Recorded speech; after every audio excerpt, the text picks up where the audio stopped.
നമസ്കാരം. എല്ലാവർക്കും പുതിയ ഒരു വീഡിയോയിലേക്ക് സ്വാഗതം. ഇന്ന് നമ്മൾ പറയുന്നത് ദേവഗണത്തിൽപ്പെട്ട നക്ഷത്രങ്ങളുടെ പൊതുവായ പ്രത്യേകതകൾ എന്തൊക്കെയാണ് എന്നതിനെ കുറിച്ചാണ്. പൊതുവെ ശാന്തശീലരായിരിക്കും ഇക്കൂട്ടർ.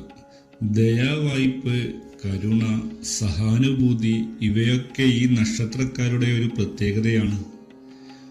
പൊതുവെ ശുദ്ധഗതിക്കാരാണെങ്കിലും കുലീനത്വം ഉണ്ടായിരിക്കും. ചഞ്ചല ചിത്തരായിരിക്കുമെങ്കിലും ശുഭപ്രതീക്ഷ വെച്ചു പുലർത്തുന്നവരാണ് ഈ നക്ഷത്രക്കാർ.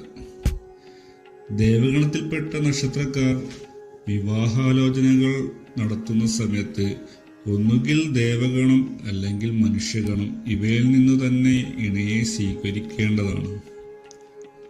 ഇനി നക്ഷത്രങ്ങൾ ഏതൊക്കെയാണെന്ന് നോക്കാം.